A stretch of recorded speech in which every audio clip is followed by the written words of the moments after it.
इन 8 साल 7.5 8 साल में पहली सरकार तो फेल थी, लोग बदलना चाहते थे।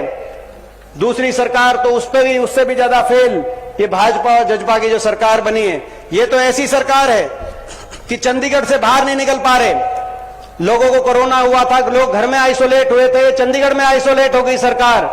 मुख्यमंत्री जी करनाल में बिना लाठीचार्ज करे नहीं जा पा रहे, और उप मुख्यमंत्री जी तो लाठीचार्ज करके भी उचाना में नहीं जा पा रहे। ऐसी सरकार चंडीगढ़ में बनी बैठी।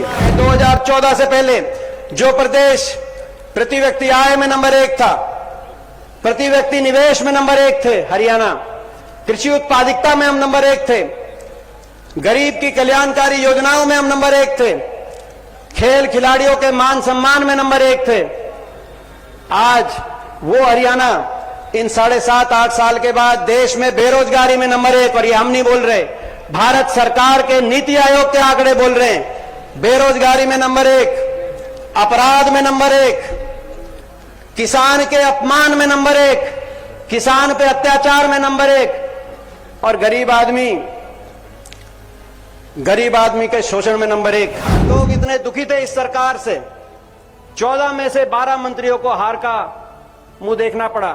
आज ये जो बैठे हैं सारे विधायक हरियाणा कोने कोने से आए, उस कोने से शुरू करें तो बलबीर वाल्मीकि जी बैठे हैं, साथ लगता इसराना हल्का है, वहां कृष्ण पवार जी की बात हो, लोगों ने बलबीर वाल्मीकि जी को 40,000 वोट से वहां जिताने का काम किया।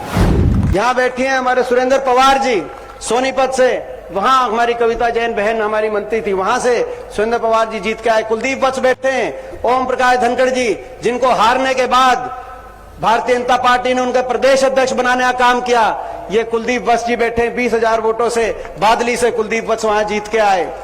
रोहतक से भारत भूषण बत्रा जी बैठे हैं, वहां मनीष ग्रोवर जो मंत्री थे पिछली सरकार के, लोगों ने उनके घमंड को भी धराशायी करते हुए भारत भूषण बत्रा जी को वहां से जिताने का काम किया।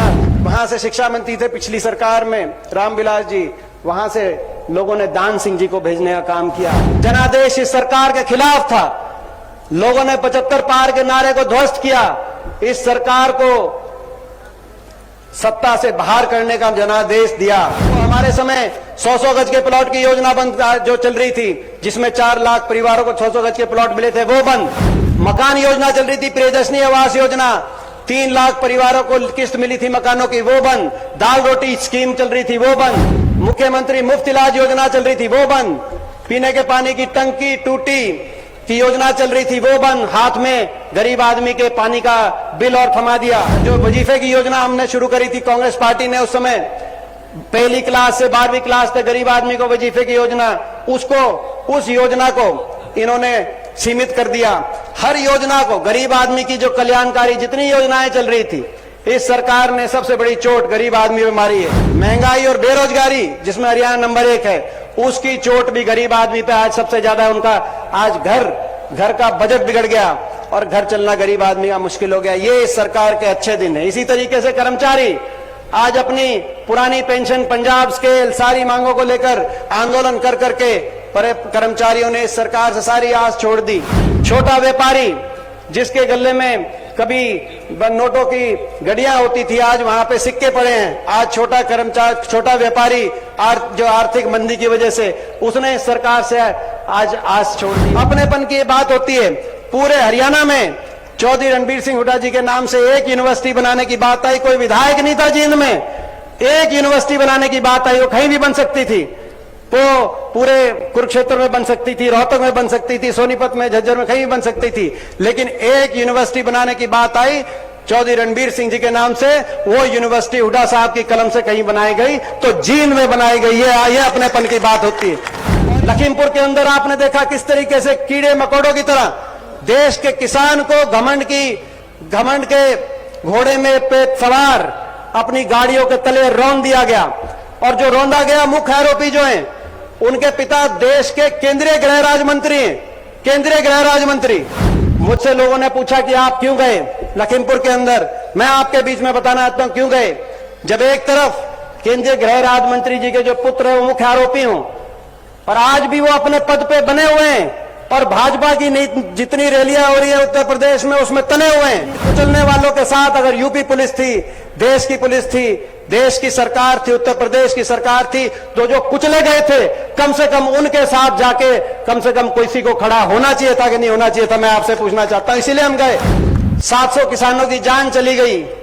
कोई टिकरी बॉर्डर पे था, कोई सिंगू बॉर्डर पे था, कोई जींद का था, कोई जुलाने का था। 700 किसानों की जान चली गई। कोई लखीमपुर में गाड़ियों के नीचे, बीजेपी के नेताओं गाड़ियों के नीचे कोई आ गया था। हम एक एक के घर में गए। मैं धन्यवाद करता हूं, आज पूरा विधायक दल यहां मौजूद है। मैं हुड्डा साहब का धन्यवाद करता हूं। आपने हमारी जिम्मेदारी लगाई और एक फैसला किया। जैसे कंडेला में जो किसान शहीद हुए थे, अपनी सरकार बनी थी, उन सभी को किसान शहीद का दर्जा देकर उनके घर में रोजगार और आर्थिक मदद का आपने निर्णय लिया। ऐसे ही आपने फैसला किया कि कभी सरकार बनेगी, कांग्रेस पार्टी की सरकार बनेगी, तो जो भी हरियाणा के इनमें से किसान परिवार हैं, उन सभी को रोजगार, आर्थिक मदद, और अब बिना सरकार के भी अपनी निजी जेब से हर परिवार को 2-2 लाख रुपए देने का काम किया, तो वो आपने किया। इससे पहले कभी पुलिस हिरासत और जेल के दर्शन जीवन में नहीं हुए थे।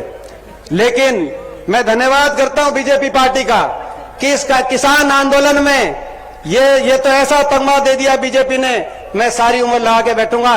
उत्तर प्रदेश में जो जेल दर्शन जो बीजेपी की सरकार ने कराया, जो योगी सरकार ने कराया, मेरे को तो तीर्थ यात्रा करा दी। मैं इनका बहुत बहुत धन्यवाद करता हूं।